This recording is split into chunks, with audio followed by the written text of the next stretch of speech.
ओम शांति। ब्रह्मा कुमारीज ईश्वरीय विश्वविद्यालय के स्पार्क विंग द्वारा प्रकाशित आध्यात्मिक पुस्तिका धर्मराज में अव्यक्त वाणियों से संकलित जिस धर्मराज की वाणी को आज हम पढ़ने जा रहे हैं, उस वाणी का शीर्षक है बच्चों की लीला देख बाप द्वारा कर्मों की गति का खुलासा। और इस वाणी की तिथि है 3 मई 1977। वाणी में बाबा ने कहा, बाप दादा बेहद के अनादि अविनाशी ड्रामा की सीन के अंदर विशेष कौन सी सीन देख हर्षाते हैं? जानते हो, वर्तमान समय बाप दादा ब्राह्मणों की लीला विचित्र और हर्षाने वाली देख रहे हैं। जैसे बच्चे कहते हैं, हे प्रभु तेरी लीला अपरंपार है, वैसे बाप भी कहते हैं बच्चों की लीला बहुत वंडरफुल है, वैरायटी लीला है। सबसे वंडरफुल लीला कौन सी देखने में आती है वह जानते हो? अभी अभी कहते बहुत कुछ है, लेकिन करते क्या हैं वह खुद भी समझते क्यों कर रहे हैं यह भी जानते।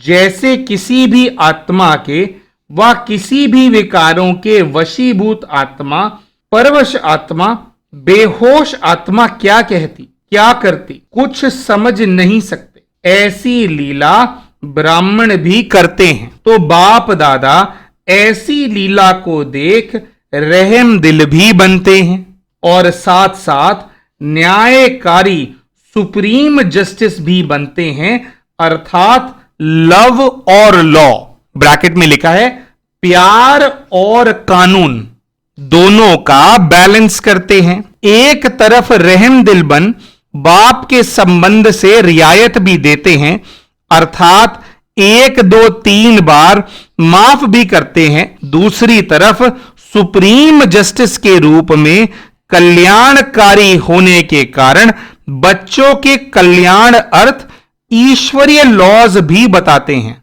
सबसे बड़े ते बड़ा संगम का अनादि लॉ कौन सा है?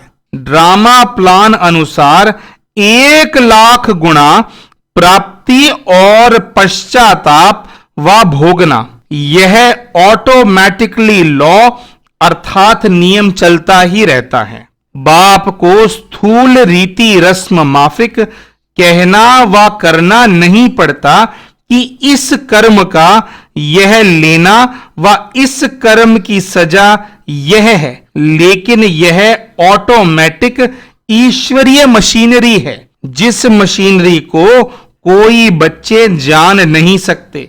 इसलिए गाया हुआ है, कर्मों की गति अति गुह्य है।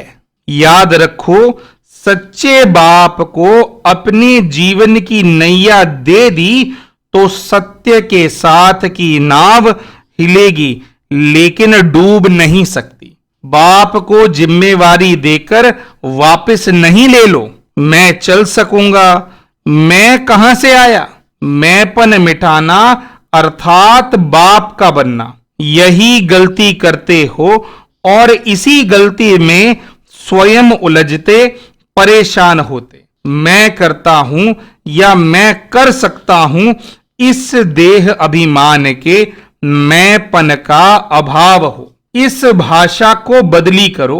जब मैं बाप की हो गई, वो हो गया, तो जिम्मेदार कौन? अपनी जिम्मेवारी सिर्फ एक समझो, जैसे बाप चलावे वैसे चलेंगे, जो बाप कहे वह करेंगे। जिस स्थिति के स्थान पर बाप बिठाए वहां बैठेंगे। श्रीमत में मैंपन की मनमत मिक्स नहीं करेंगे तो पश्चाताप से परे प्राप्ति स्वरूप और पुरुषार्थ की सहज गति प्राप्त कर सकेंगे, अर्थात सदा सद्बुद्धि प्राप्त करेंगे। अपने को व दूसरों को देख घबराओ मत, क्या होगा यह भी होगा, घबराओ नहीं, लेकिन गहराई में जाओ, क्योंकि वर्तमान, फिर ब्रैकेट में लिखा है अंतिम समय समीप के कारण एक तरफ अनेक प्रकार के रहे हुए हिसाब किताब स्वभाव संस्कार व दूसरे के संबंध संपर्क द्वारा बाहर निकलेंगे अर्थात अंतिम विदाई लेंगे, तो बाहर निकलते हुए अनेक प्रकार के मानसिक परीक्षाओं रूपी बीमारियों को देख घबराओ नहीं, लेकिन यह अति अंत की निशानी समझो। दूसरे तरफ अंतिम समय समीप होने के कारण कर्मों की गति की मशीनरी भी तेज रफ्तार से दिखाई देगी। धर्मराजपुरी के पहले यहां ही कर्म और उसकी सजा का बहुत साक्षात्कार अभी भी होंगे। आगे चलकर भी और सत्य बाप के सच्चे बन, सत्य स्थान के निवासी बन, जरा भी असत्य कर्म किया तो प्रत्यक्ष दंड के साक्षात्कार अनेक वंडरफुल रूप के होंगे। ब्राह्मण परिवार व ब्राह्मणों की भूमि पर पांव ठहर न सकेंगे। हर दाग स्पष्ट दिखाई देगा, छिपा नहीं सकेंगे। स्वयं अपने गलती के कारण मन उलझता हुआ टिक नहीं सकेगा। अपने आप को अपने आप सजा के भागी बनावेंगे, इसलिए यह सब होना ही है। इसके नॉलेजफुल बन, घबराओ मत, समझा? मास्टर सर्वशक्तिमान घबराते नहीं हैं। दोस्तों, आप सभी के लिए हम यही आशा करते हैं कि धर्मराज की वाणियों के नरेशन से आपकी आध्यात्मिक उन्नति में आपकी सहायता हो रही होगी। अगर आपको आज की धर्मराज की वाणी का नरेशन पसंद आया हो तो इस वीडियो को लाइक जरूर करें। चैनल अभी तक सब्सक्राइब नहीं किया तो चैनल को सब्सक्राइब भी जरूर करें और वीडियो में कमेंट करके आप हमें बताएं कि आज के नरेशन से आपने क्या सीखा। ओम शांति।